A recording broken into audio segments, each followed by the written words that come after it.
नमो नमः। संस्कृत कक्षा में आपका स्वागत है।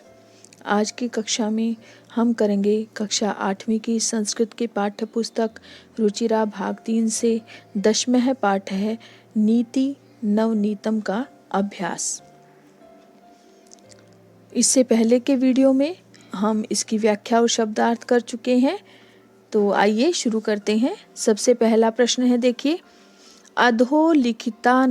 अधोलिखितानि प्रश्नानाम उत्तराणि एक पदेन लिखत, कि नीचे लिखे गए निम्नलिखित प्रश्नों के उत्तर एक पद में लिखिए। तो इसमें आप देखिए, इसमें एक ऐसा प्रश्न दिया गया है जिसका आपका जो ये पाठ है नीति नवनीतम, उससे कोई भी संबंध नहीं है, वो प्रश्न गलत दिया गया है। तो ये जो 5वां प्रश्न है ये आपका नहीं है, इसको आप छोड़ दीजिए। बाकी सब प्रश्न आपके श्लोकों से संबंधित ही है, तो वो हम करेंगे। सबसे पहला देखिए, नृणाम संभवे कौ क्लेशम सहेते, इसका उत्तर आएगा माता पितरौ। आप देख सकते हैं अगले में आएगा यहाँ पर उत्तर माता पितरौ। इसी प्रकार हम आगे करेंगे कि किस प्रकार से हमारा हो सकता है ये। तो देखिए, मैं प्रश्नों के उत्तर आपको बताती जाऊंगी, फिर आपको समझ में भी आते जाएंगे। तो देखिए, दूसरा प्रश्न, कीदृशम जलम पिबेत, तो इसका उत्तर आएगा वस्त्र पूतम, कि जो वस्त्र में छान कर पीना चाहिए ऐसा। तो नीति नवनीतम पाठ है कस्मात् ग्रंथात् संकलित है, इसका उत्तर आएगा मनुस्मृति, मनुस्मृति से संकलित किया गया है।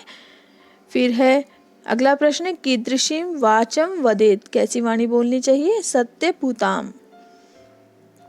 उसके बाद है उद्यानम कई निनादई रम्यम, ये मैंने आपको बताया था कि ये प्रश्न नहीं करना है, ये वाला। उसके बाद है दुखम किम भवति, तो इसमें आएगा परवशम, दूसरों के वश में होने से दुख होता है। आत्मवशम किम भवति, आत्मवशम किम भवति, इसका उत्तर आएगा सुखम, अपने वश में होने से क्या होता है, सुख।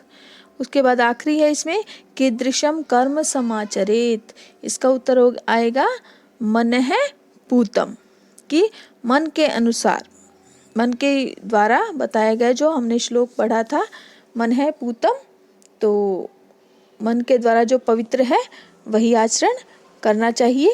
तो ये आपको पहला प्रश्न समझ आ गया होगा।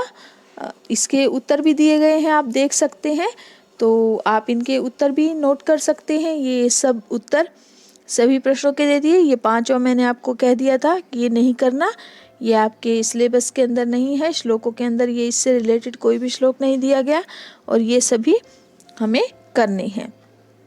उसके बाद अगले प्रश्न पर आ जाइए, अधोलिखितानि प्रश्नानाम उत्तराणि पूर्ण वाक्येन लिखत, कि नीचे लिखे गए प्रश्नों के उत्तर पूर्ण वाक्य में लिखिए।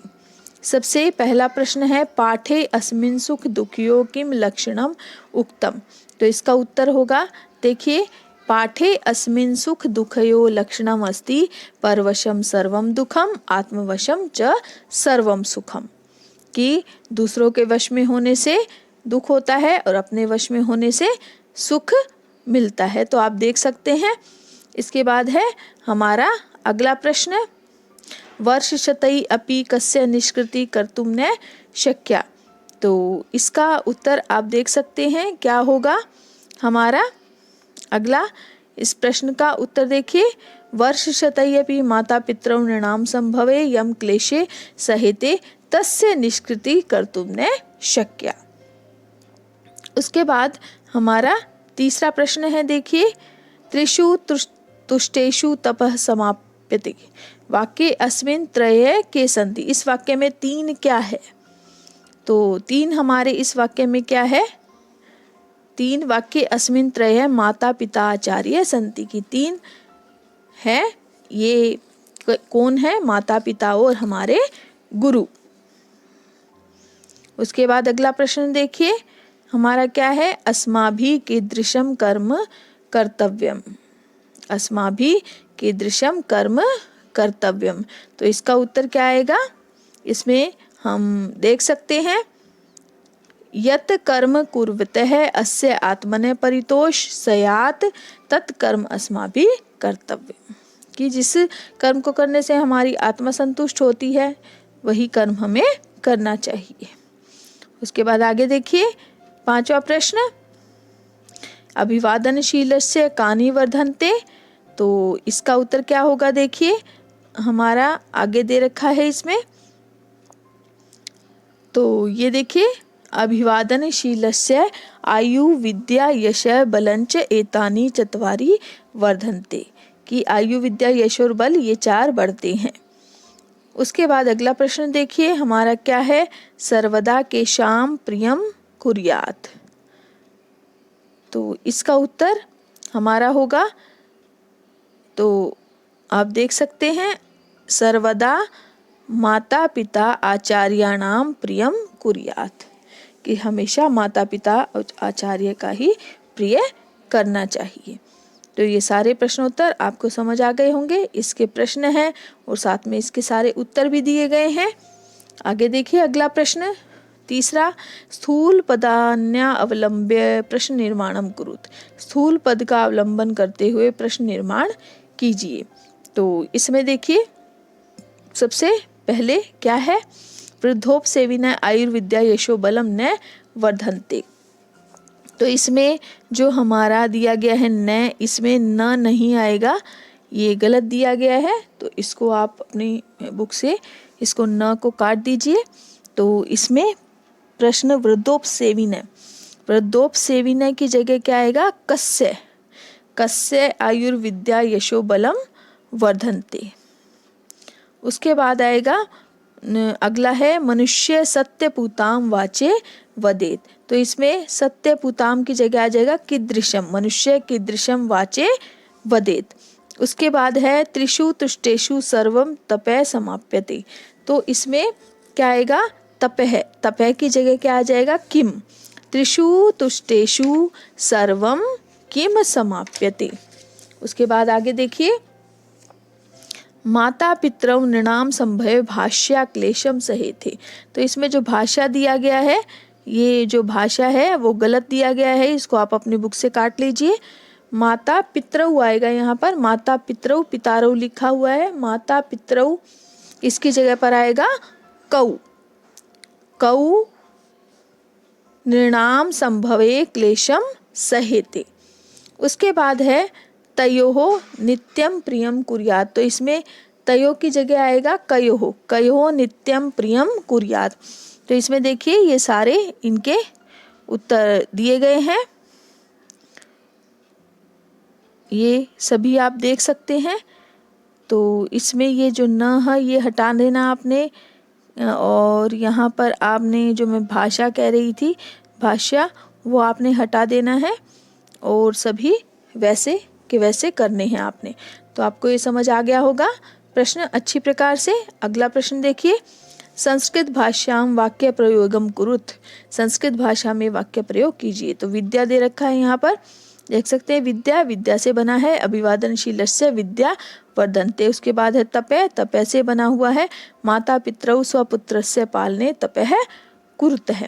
फिर है समाचरेत, तो मनसा विचार्य एवं कर्म समाचरेत। परितोषः, परितोषुद्ध आचरणेन परितोषः भवति। फिर है नित्यम, जनैः नित्यम शुद्धाचरणम कर्तव्यम।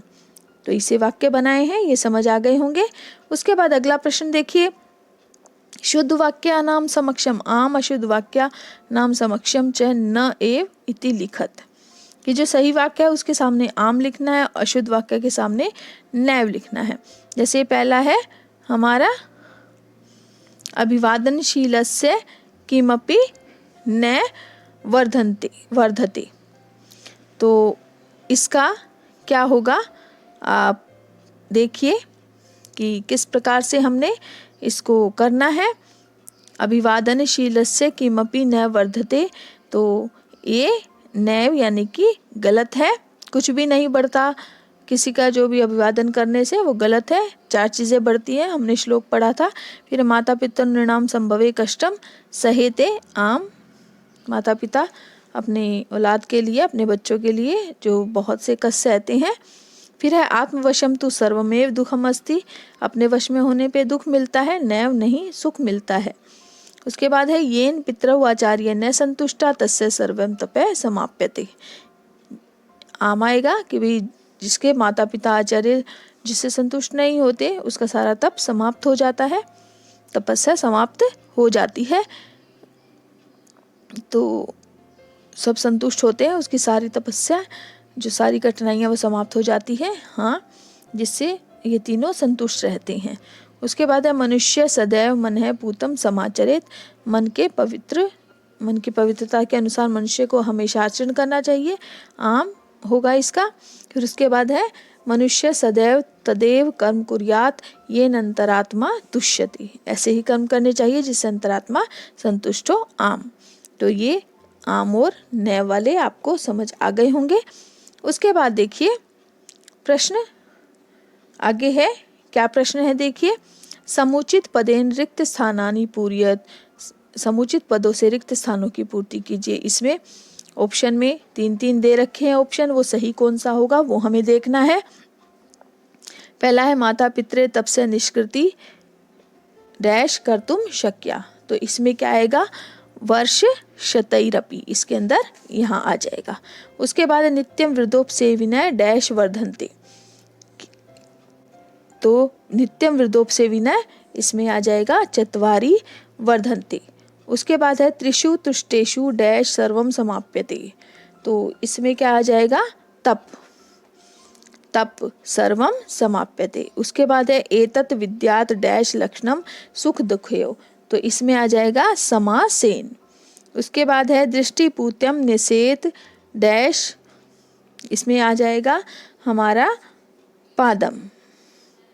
उसके बाद है मनुष्य माता पितरो आचार्यस्य च सर्वदा डैश कुर्यात्, तो इसमें क्या आएगा हमारा प्रियम, यहाँ पर प्रियम लिखा हुआ है, प्रियम आ जाएगा यहाँ पर।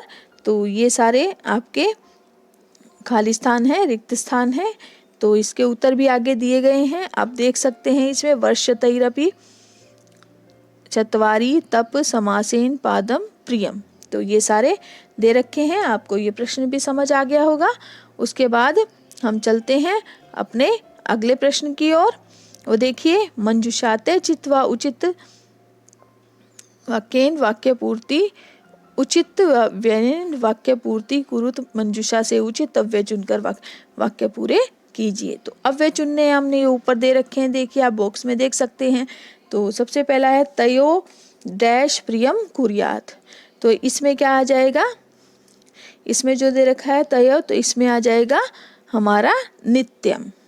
उसके बाद है ख का डैश कर्म करिष्यसि तादृशम फलम प्राप्स्यसि, तो इसमें आएगा यादृशम, यादृशम कर्म करिष्यसि तादृशम फलम प्राप्स्यसि।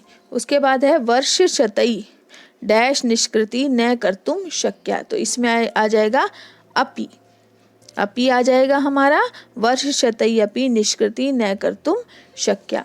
उसके बाद है हमारा तेषु डैश त्रिषु तुष्टेषु तपः समाप्यते, तो इसमें हमारा आ जाएगा एव, तेषु एव त्रिषु तुष्टेषु तपः समाप। और उसके बाद आ जाएगा हमारा पांचवा डैश राजा तथा प्रजा, यानी कि यथा राजा तथा प्रजा। उसके बाद है आखिरी यावत सफल न भवति डैश परिश्रम कुरु, यावत सफल न भवति तावत परिश्रमम कुरु, तो ये इस प्रकार से इसमें अव्यय आ जाएंगे। इसके उत्तर आप देख सकते हैं, नित्यम यादृशम अपि एवं एवं यथा तावत, यहाँ पर एवं आएगा। तो ये आप सभी समझ हो गए, आ गया होगा सभी को, सभी बच्चों को अच्छी प्रकार से। यहाँ पर एवं लिखा हुआ है तो यहाँ पर बिंदु नहीं आएगा, एव आएगा, एव। तो आप सभी बच्चों को अच्छी प्रकार से समझ आ गए होंगे प्रश्नोत्तर अभ्यास। और इससे पहले के वीडियो को भी अच्छी प्रकार से देखिए, पहले श्लोकों को समझिए, तभी आपको अभ्यास अच्छी प्रकार से समझ आएगा। धन्यवाद।